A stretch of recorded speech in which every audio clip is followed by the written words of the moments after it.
member of the board of Central Bank, and I think on that note, the governor has spoken on behalf of the Central Bank, and I'm also here to represent my cabinet secretary, who is engaged elsewhere, and he asked me to represent him. I have only 2 points to make. The first one is to congratulate the CBK and the National Police Service for the great collaboration that has resulted in the beautiful buildings that we have here. There's no doubt that the officers, the 210 officers who will be getting accommodation here, will be living in dignity. Congratulations. The second point is that the governor has enumerated the progress we have made on the macroeconomic front. And I want to laud the Central Bank for the contribution that they have made. And I also want to say, as Treasury, we have also been part and parcel of that team that has resulted in given us the results we have achieved. Your Excellency, when we spoke about 9.6% inflation in 2022 October.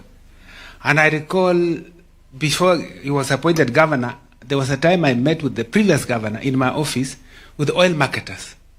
And most of the oil marketers could not raise enough foreign exchange. Each company would be forced to go to up to 20 banks to create accounts to collect enough dollars, because there was this fear that we may not likely settle the 2 billion maturing debt in June 2024. And we had worked very hard with your support. We got World Bank, IMF to try and get some money because the international market was closed. But through efforts we made, we were able to go back to the market. We were able to issue and buy back 1.5 billion of the 2 billion maturing debt. We already had the 500 million. And I think that really was the turning point, because from February last year, 2024, you will see that really the actions that the CBK was taking was helped by de-risking through that action that we went to the market. And those who were holding dollars, I think, were found flat-footed because it was dollar neutral. We went and bought back, so there was no new money that came. So all the dollars that the governor has spoken about have come in because of the fundamentals in our economy, because of remittances, because of exports, tourism, and I think that demonstrates a great economy.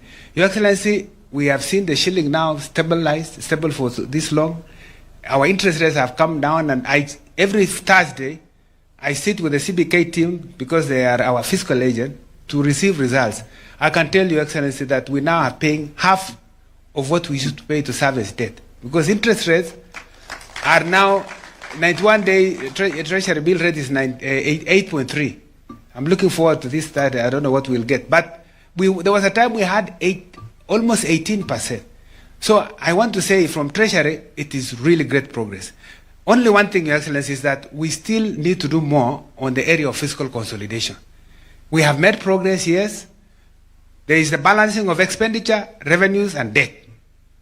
And there's one nexus we need to bring also, which is growth. From 2010, I think it has gone like this. Expenditures have been going up, revenues have been growing, but not at the same pace. So to fill the gap, we have taken up debt.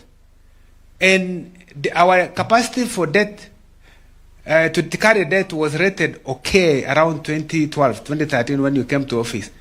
And our risk of debt default was rated very low. By 2018, it had become medium. By 2020, we were rated a country of high debt, possibility of high debt default. That's why we embraced fiscal consolidation as part of the IMF program.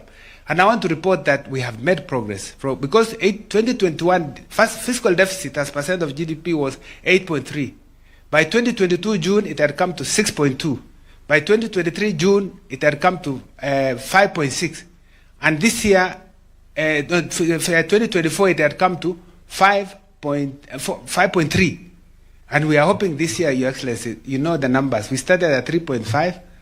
I'm hoping that we can land below 5%.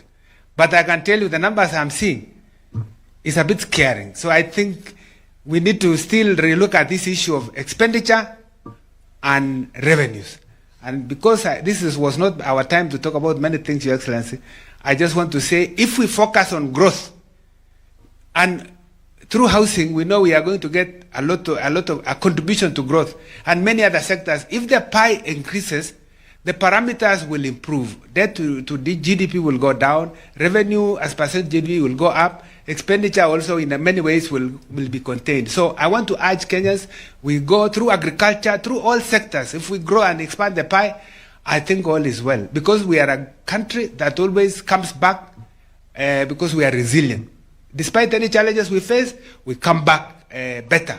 And I think the future, I can only say the worst is over in my view, and the future is brighter. Thank you.